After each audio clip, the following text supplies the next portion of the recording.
No one in the lecture hall ever remembered when Claire Harrington walked in. She didn't make noise, didn't greet anyone, didn't even look around for a seat like the others did. She simply appeared in the last row, quiet and unremarkable, as if she had always been there. In a room filled with the best cadets Earth could produce, genetic elites, legacy officers, and children of powerful families, she looked like a mistake in the system. Her uniform was always perfectly regulation but somehow worn, her posture relaxed to the point of seeming careless, her expression distant, like she was listening to something no one else could hear. Most of the class ignored her. The ones who didn't usually smirked. In a place where every movement was calculated to project confidence and dominance, Claire did neither. She never volunteered answers, never competed in simulations, never reacted when others tried to provoke her. It didn't take long for the whispers to start. Some said she got in through a clerical error. Others said she was a placeholder for someone important who never showed up. A few just called her dead weight. At the front of the room, massive holographic displays rotated through tactical scenarios, orbital strikes, fleet formations, ground assault simulations, but Claire never seemed interested. While others leaned forward, analyzing every detail, she leaned back, her gaze unfocused, almost bored. Once, a cadet threw a question directly at her in the middle of a heated debate about planetary siege doctrine. She didn't even look up. The room had laughed, and the moment passed, reinforcing what everyone already believed. But there were small things, easy to miss. The kind of details people only notice in hindsight. She never flinched at combat footage, no matter how graphic. When simulations showed squads getting wiped out, when instructors slowed down recordings to highlight fatal mistakes, most cadets tensed, some even looked away. Claire didn't. Her eyes tracked every movement with quiet precision, as if she had already seen it happen before. Not curiosity, recognition. Her hands were another detail. Always still, resting loosely on the desk or in her lap, but never fidgeting, never restless. Not the hands of someone nervous or out of place. The hands of someone waiting. Once, during a close-quarters combat lecture, the instructor demonstrated a disarm technique on a volunteer. It was clean, textbook perfect, exactly as the manual described. Most of the class nodded, impressed. Claire tilted her head slightly, just a fraction, like she had spotted a flaw. She said nothing, but for a split second, something colder than disinterest passed through her eyes. No one caught it, because no one was really looking. To them, she was just the quiet girl in the back. The one who didn't belong. The one who would eventually wash out when the real evaluations began. They had already decided what she was, and in a place like this, first impressions hardened into truth quickly. Claire never corrected them. She let them believe it. She let them talk, let them laugh, let them build a version of her that was small, harmless, irrelevant. Every ignored comment, every dismissive glance, every moment she chose silence over response added another layer to that illusion. And the more complete it became, the safer she was inside it. Because the truth was not something you announced in a room like this. The truth was something you waited to prove. And Claire Harrington was very, very patient. The academy didn't tolerate weakness. That was the first rule drilled into every cadet who stepped through its reinforced gates, and it showed in everything, from the relentless simulation cycles to the way status formed naturally among the students. Power here wasn't given, it was demonstrated, measured, and remembered. And at the top of that hierarchy were names everyone recognized before the first week even ended. Bradley Kensington sat at the center of it all, like he had been born for that exact seat. Confident without trying, sharp without effort, the kind of mind that could break down a battlefield faster than most instructors. His last name carried weight, generations of military contracts, strategic command, influence that extended far beyond the academy walls. When he spoke, people listened not just because of who he was, but because he was usually right. Next to him, Jenna Volkov moved with a different kind of authority. Where Bradley was calculated, she was direct, decisive, aggressive, and unafraid to call out mistakes in front of everyone. Her simulation scores were nearly unmatched, her combat instincts fast and ruthless. Together, they anchored the class, setting a pace most struggled just to keep up with. Around them, the rest of the elite formed their own orbit. Children of admirals, corporate heirs, top-tier prodigies, each one competing, analyzing, constantly trying to outdo the other. Every discussion turned into a contest. Every simulation into a proving ground. Mistakes were noticed instantly, and weakness was never ignored. Claire didn't just sit outside that system. She didn't exist in it at all. "All right," Bradley said one morning, leaning back slightly as a planetary assault scenario rotated above them. "You've got 3 entry points, heavy anti-orbital defenses, and a civilian population you can't risk turning into collateral. What's the play?" Hands went up immediately. Suggestions came fast: multi-vector strikes, decoy fleets, surgical insertions. Jenna countered half of them before they were even fully explained, pointing out flaws, timing gaps, predictable patterns. The room buzzed with intensity, ideas clashing, strategies evolving in real time. Claire sat in the back, silent. Jenna noticed this time. Her eyes flicked toward the last row, narrowing slightly.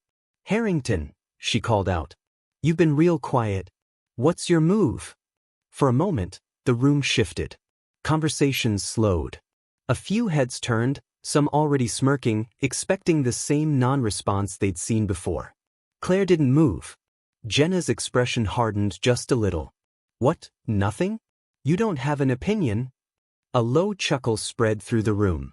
Someone muttered something under their breath, loud enough to be heard, quiet enough to avoid being called out. The kind of comment that didn't need repeating to land. Claire finally looked up. Not rushed. Not defensive. Just a slow, almost lazy movement, like the question had taken a second to reach her. Her eyes met Jenna's for the briefest moment. Then she looked back down. The silence that followed lasted barely a second before the room broke into quiet laughter. "Yeah, that tracks," Bradley said lightly, shaking his head as he turned back to the display. "All right, let's stick to people who actually want to be here." Just like that, she was dismissed again. And just like that, everything moved on. The discussion resumed, faster than before, sharper, more competitive. Strategies layered on top of strategies, complex and impressive. The kind of thinking that won awards, earned recognition, built reputations. Claire didn't react. But if anyone had been watching closely, really watching, they might have noticed the smallest shift in her posture. Not tension. Not embarrassment. Adjustment. Like she had just confirmed something. Across the room, Professor Croft stood near the main console, his cybernetic arm folded behind his back. Unlike the others, he hadn't laughed. He hadn't spoken either. His gaze lingered on Claire a second longer than necessary, thoughtful, measuring. Because he had seen that look before. Not in students. In survivors. But whatever he thought, he said nothing. The moment passed, buried under the noise of ambition and ego filling the room. And Claire returned to being exactly what everyone believed she was. Invisible. The first sign that something was wrong didn't come with alarms. It came with silence. It was subtle at first. The constant low hum of the Academy's systems, ventilation, power routing, distant training simulations, just stopped. Conversations in the lecture hall faltered as people noticed it one by one, the absence of sound far more unsettling than noise ever was. Bradley frowned, glancing up at the holographic display as it flickered once, then stabilized. "That's not normal." Before anyone could respond, the entire room plunged into darkness. A few cadets cursed under their breath. Others shifted in their seats, instinctively reaching for wrist comps that suddenly refused to respond.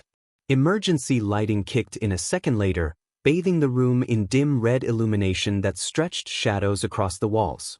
Then the doors sealed. A heavy metallic clang echoed through the hall as reinforced blast shutters slammed into place over every exit. The sound reverberated through the structure like a gunshot, final and absolute. Now the room was completely still. "What the hell is this?" Jenna muttered, already on her feet.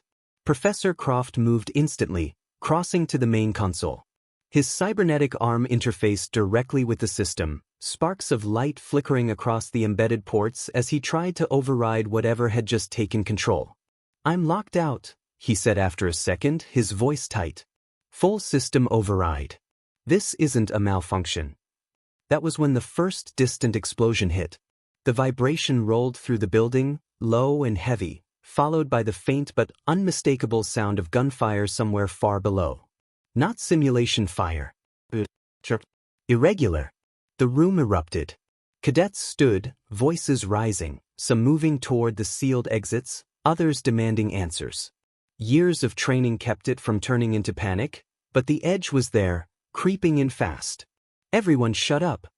Jenna snapped, cutting through the noise. Form up now. A few hesitated, but most obeyed, instinct overriding confusion. Groups began to cluster, eyes scanning, minds racing through possibilities. Bradley was already thinking ahead. If this is a breach, internal lockdown means they're already inside the perimeter, he said quickly. We need access to... Another explosion, closer this time. The lights flickered again. Then came the sound of something hitting the outer wall of the lecture hall. Not an explosion, something controlled. A precise, heavy impact that echoed through the structure. Claire hadn't moved. While the room shifted into controlled chaos, she remained in her seat, her gaze fixed somewhere ahead, distant but sharp now. The lazy disinterest was gone. In its place was something colder. Focused. Listening. Counting. The second impact hit harder. Hairline fractures spiderwebbed across the reinforced wall to the right of the hall, barely visible under the red emergency lights. A few cadets noticed, stepping back instinctively. What is that? Someone whispered. Claire stood. It was a small movement, almost lost in the tension filling the room, but it was the first time anyone had seen her move with purpose. No hesitation. No confusion. Just decision. Croft saw it immediately. Harrington, he started, but the third impact cut him off. The wall didn't just crack. It shattered.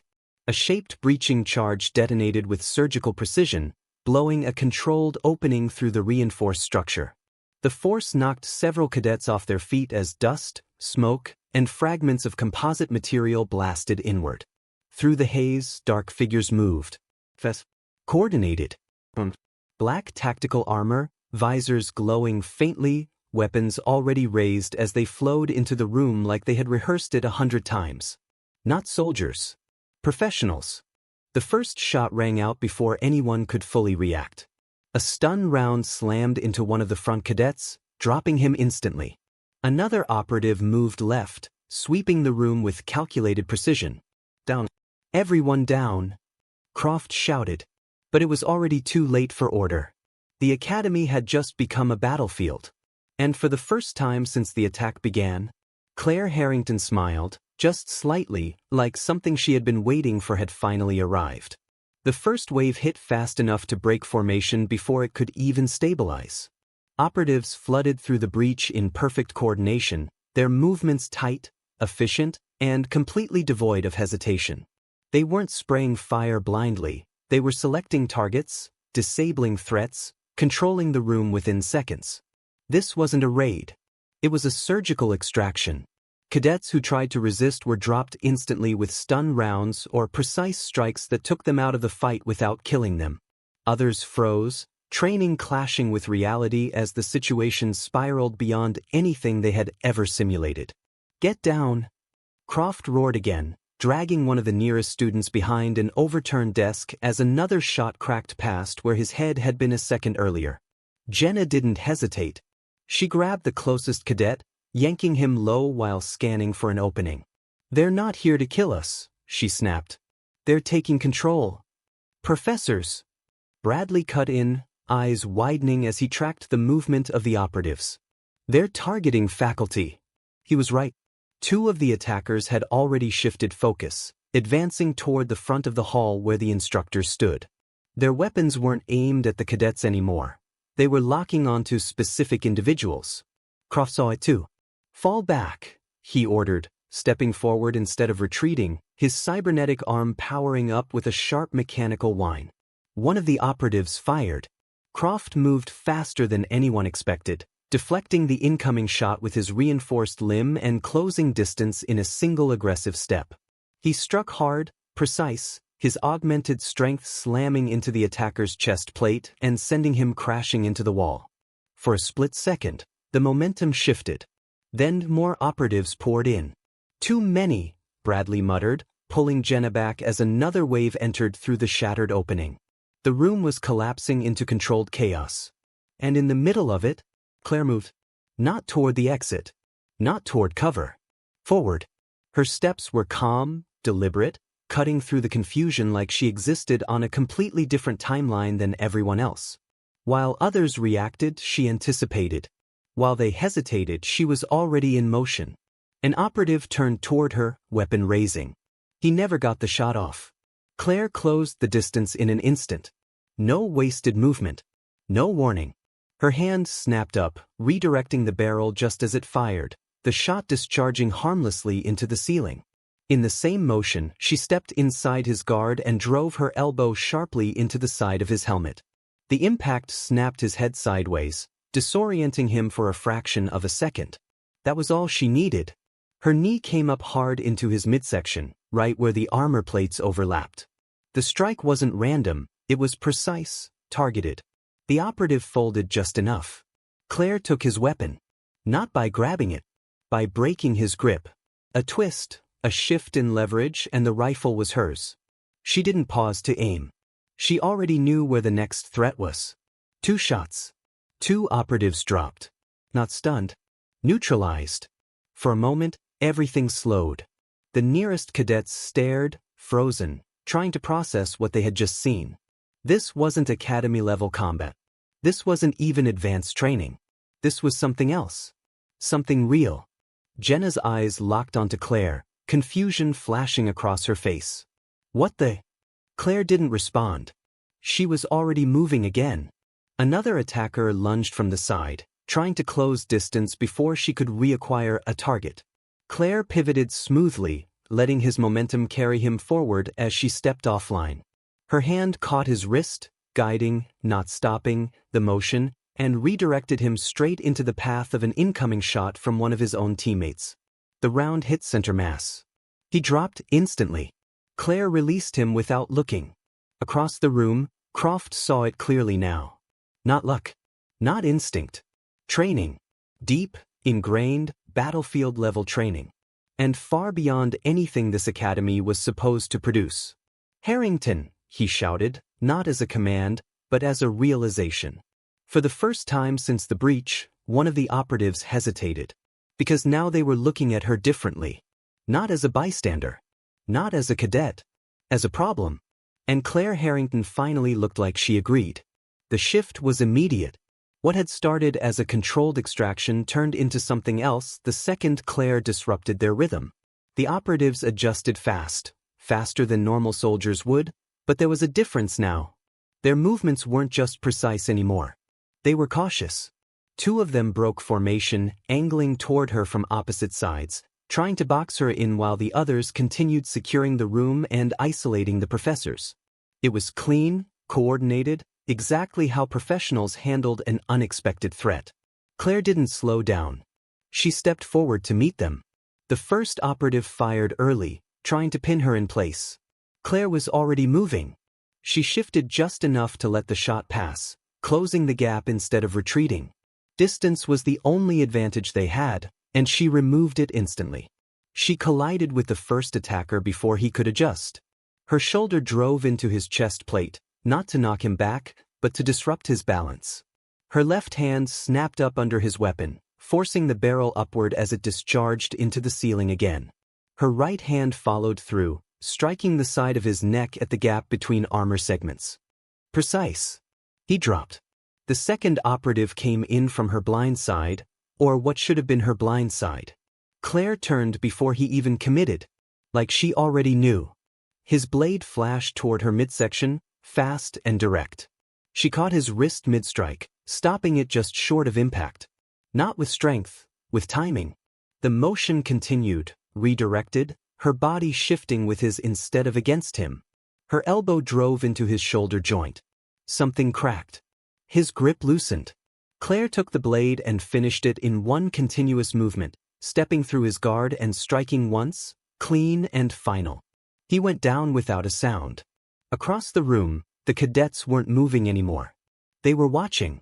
The same girl they had ignored for weeks was dismantling a Black Ops strike team like it was routine. No hesitation. No wasted effort.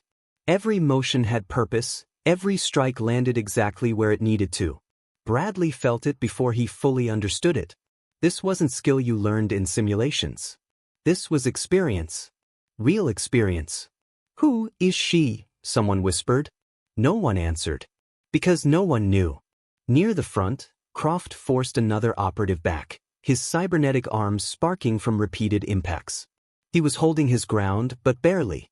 The attackers were adapting, shifting tactics, coordinating around the unexpected resistance.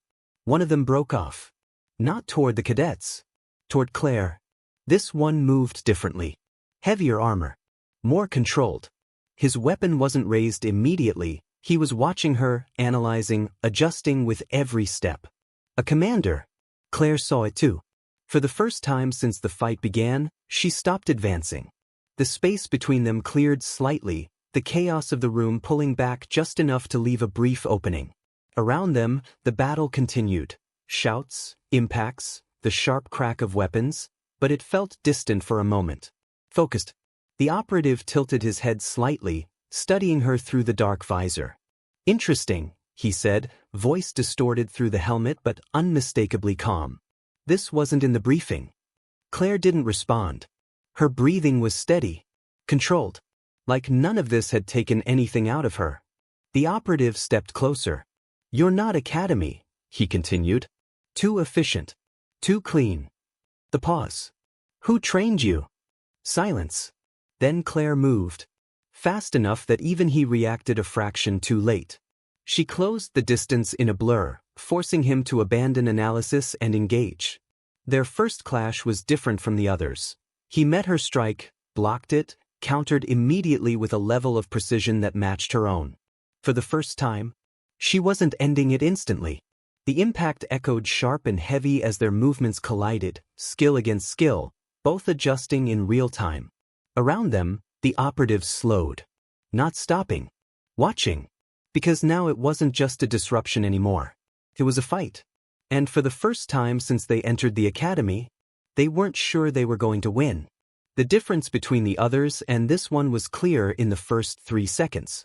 He didn't rush. Didn't overcommit. Every movement was measured, controlled, like he was testing her limits instead of trying to overwhelm her. When Claire struck, he absorbed it, redirected it, countered with just enough force to probe, not finish. This wasn't about ending the fight quickly. It was about understanding what she was. Claire adjusted instantly. Her attacks shifted from direct to deceptive, angles tightening, timing changing by fractions of a second. She wasn't trying to overpower him either. She was mapping him the same way he was mapping her. Two predators recognizing each other. He swung first, a fast, compact strike aimed at her centerline. Claire deflected, stepping off angle, her hands snapping toward his visor. He caught her wrist mid-motion, twisting sharply, trying to break her balance. She let him. Her body moved with the force instead of resisting it, dropping low as her legs swept toward his base. He stepped over it cleanly, already anticipating the move, but that was the point. Claire's free hand came up, striking into the small gap beneath his arm where the armor didn't fully cover. A hit. Not enough to stop him, but enough to confirm something. He was reinforced. The operative responded instantly, driving forward with sudden aggression, his earlier restraint gone. His shoulder slammed into her, forcing her back a step as his weapon came up point blank. Claire moved before it aligned. Her hand snapped to the barrel, redirecting it just as it fired. The shot tore past her side, close enough to burn fabric, but she was already inside his guard again. Her elbow drove toward his throat, but his forearm intercepted, and his other hand came around fast, catching her across the side of the head. The impact was solid, enough to stagger a normal fighter. Claire barely shifted. But now she knew. He wasn't just trained. He was experienced. Around them, the fight had slowed into something tense and uncertain. The operatives weren't advancing as aggressively anymore. The cadets weren't moving at all. Even Croft had taken a step back, watching with narrowed eyes. Because this wasn't chaos anymore. This was a duel. "You're wasted here," the operative said, circling slightly, his tone almost conversational despite the violence. "You know that, right?" Claire said nothing. "You're not one of them," he continued, gesturing faintly toward the cadets. "You're closer to us than you are to them." The pause. "Walk away. This doesn't have to end here." For a fraction of a second, it almost sounded genuine. Claire's expression didn't change. But something in her eyes hardened. He saw it. "Yeah," he muttered. "Didn't think so." He moved again, faster this time, dropping whatever restraint he had left. His strikes came heavier, more aggressive, each one aimed to break, not test. Claire met him head-on, their movements colliding in tight, brutal exchanges. But counter. Redirect. Straight. Neither giving ground. Until he made a mistake. It was small. Almost invisible. A fraction too much weight on his forward step. Claire took it. Her movement snapped sharp and decisive, her hand slipping past his guard, not toward a major strike, but to his weapon mount. A quick, precise motion, fingers finding the release point. His weapon disengaged. For the first time, he hesitated. Claire didn't. She drove forward, closing the gap completely, eliminating his reach advantage. Her strike landed clean against his exposed side, right where she had tested earlier. The reinforced plating absorbed most of it, but not all. He felt it. And now he knew. She wasn't just keeping up. She was adapting faster. He stepped back, reassessing, the balance shifting in a way he hadn't expected when he first walked into this room. Across the shattered lecture hall, with operatives down and formation broken, one truth was becoming impossible to ignore. This mission had gone wrong. And the reason was standing right in front of him. The moment he stepped back, the fight changed. Up until now, it had been control versus control, two operators testing, adapting, reading each other in real time. But that half-step of distance wasn't retreat. It was escalation. His armor shifted with a low mechanical hum as internal systems rerouted power. Small vents along his frame released brief bursts of heat, and the faint glow beneath his plating intensified. Whatever limits he had been holding back were gone now. "All right," he said quietly. "No more testing." Claire didn't move. But her stance tightened, just slightly. That was enough. He came at her with full force. Faster than before. Heavier. Every strike now carried the kind of power meant to break through resistance, not study it. His first blow slammed into her guard hard enough to send a sharp shock through her arms, forcing her to give ground for the first time. One step back. Then another. The floor cracked under the impact of his next strike as she slipped past it, the marble fracturing where his reinforced fist landed. He followed instantly, not giving her space to reset, chaining attacks together with brutal efficiency. Claire shifted from offense to survival. Not panic. Calculation. She wasn't trying to match his power anymore, she was managing it. Redirecting, slipping, minimizing impact wherever she could. But the difference was clear now. He had the advantage in raw force, and he was using it relentlessly. Another hit slipped through. His forearm clipped her side, the impact sharp and heavy enough to knock the breath from her lungs. She staggered half a step, and that was all he needed. He pressed in. A full-body strike aimed to end it. Claire barely got her guard up in time.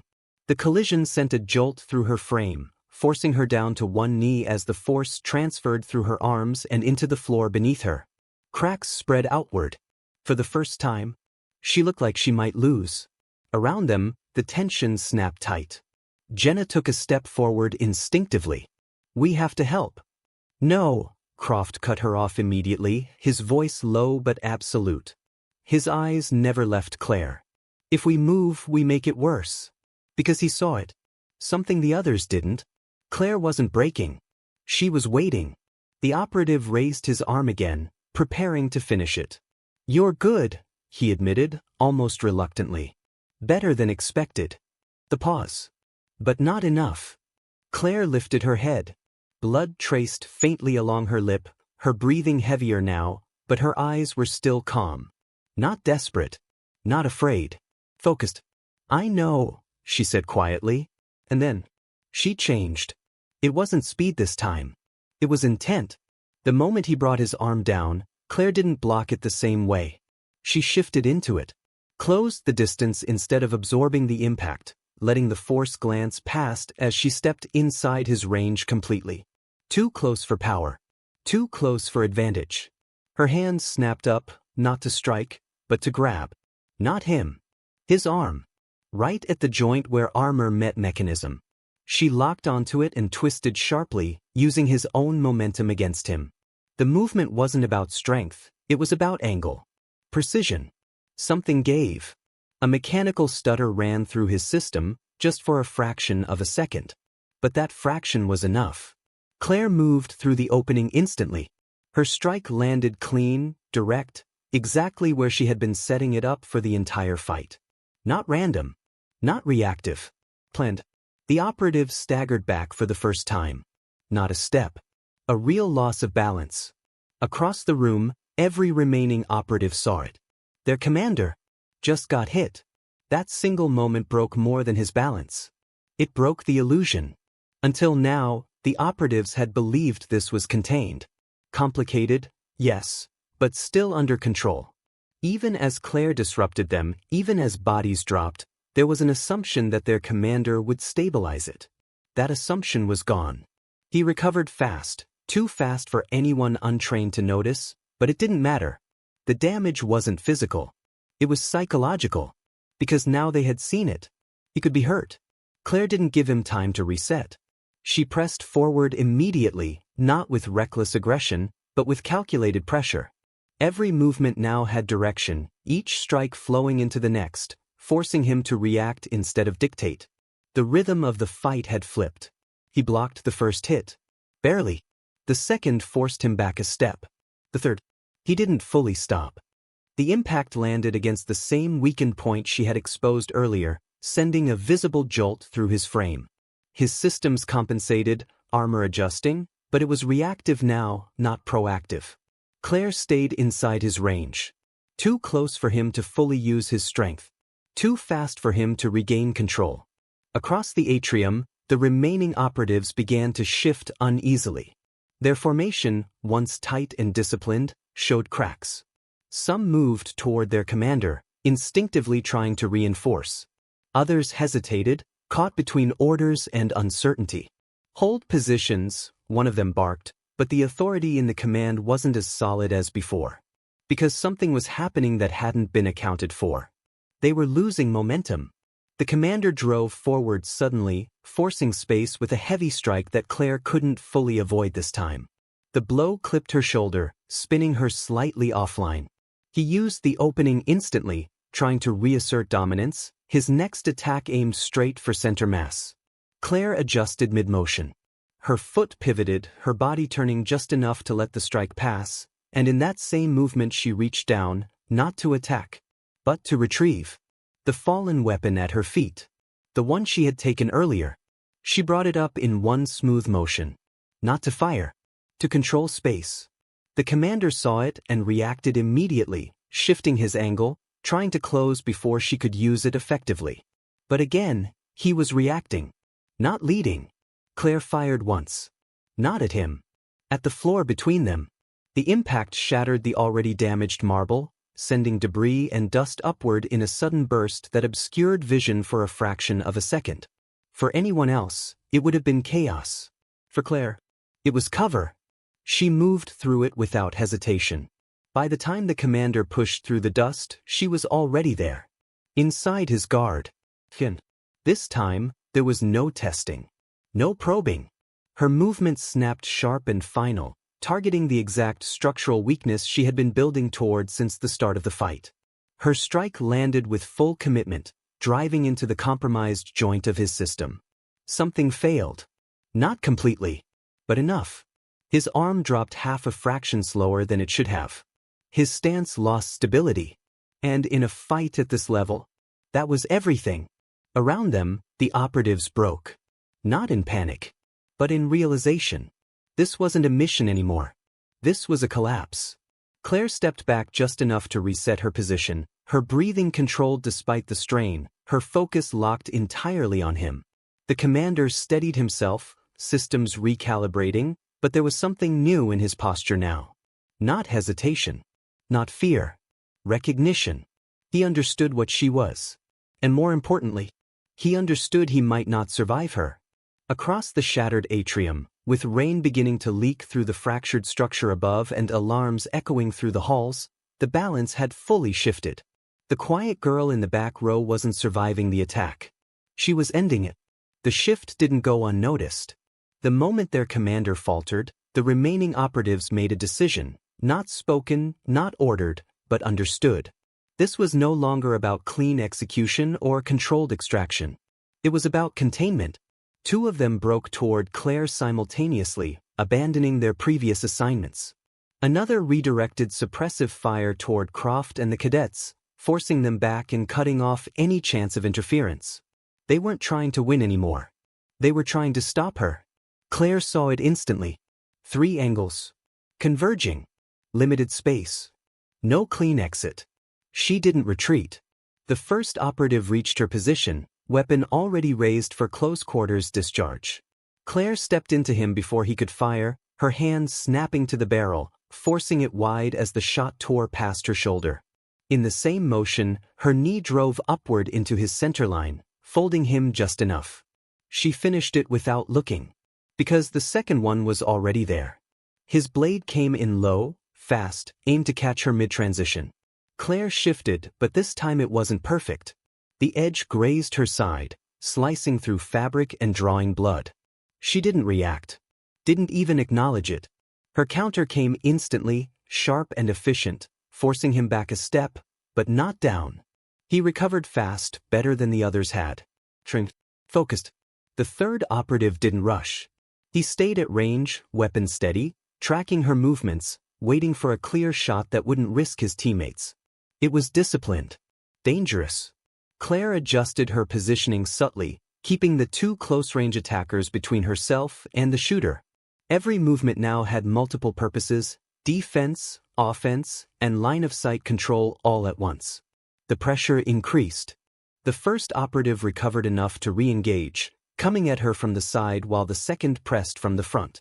Their timing was tight now, coordinated in a way that made direct counters harder. Claire gave ground. 1 step, then another. Not losing control. Buying space. Across the atrium, Bradley saw it happen. His eyes flicked to the main console, then back to Claire, then again to the console. Something clicked. "They're stalling her," he said, more to himself than anyone else. "For what?" Jenna asked, breath tight. Bradley didn't answer immediately. Because he saw it. Reinforcements weren't coming. Extraction was. "They're waiting for a window," he said finally. "If they can't take control, they're going to pull out and erase everything on the way." Croft's expression darkened. "Then we don't give them that window." But they couldn't move. Not without getting cut down. Because every second Claire held those 3 in place, she was the only thing stopping them from shifting targets. Back in the fight, the second operative lunged again, more aggressive now, trying to break her rhythm. Claire met him head-on, their movements colliding in a tight exchange. She slipped his first strike, redirected the second, but the first operative came in immediately after, forcing her to abandon the counter. Pressure stacking. No breathing room. Then the shot came. The third operative finally found his angle. Claire saw it too late to fully avoid. The blast clipped her, a sharp impact against her side that threw her off balance and sent her crashing hard against the shattered floor. Pain flared through her ribs, her breath catching for a split second. The opening they needed. All 3 moved in. Decisive. And now. Across the room, Jenna stepped forward despite Croft's warning. "We can't just..." "Wait," Croft said again, sharper this time. Because even now, he wasn't looking at the operatives. He was looking at Claire. On the ground, she didn't scramble. Didn't panic. She exhaled once. Slow. Controlled. Then she moved. Not backward. Forward. As the first operative reached her, she rolled into the motion, coming up inside his strike instead of away from it. Her hand caught his wrist, twisting sharply as she used his own momentum to pull him offline. Directly into the path of the second operative. They collided. Just enough. Just long enough. Claire used it. She surged to her feet, ignoring the pain, her movements snapping back into precision as if the hit hadn't happened at all. Her counter came fast and brutal, dropping the first operative completely this time. The second tried to recover. Too late. Claire was already on him. One clean motion. He went down. Silence hit for half a second. Only one left. The shooter. He adjusted instantly, stepping back, weapon locking onto her center mass. No hesitation now. No waiting for the perfect angle. Just finish it. Claire didn't dodge. She moved straight at him. The shot fired, and missed. Not because it wasn't accurate, but because she wasn't where he thought she would be. The distance closed in a blink. Too fast. Too direct. His weapon never fired a second time. When he hit the ground, the atrium went still. Not completely, but enough. Across the shattered hall, with operatives down and their plan unraveling, the remaining truth settled in heavily. They hadn't been dealing with a survivor. They had been facing a force. And now, there was nothing left to stop her.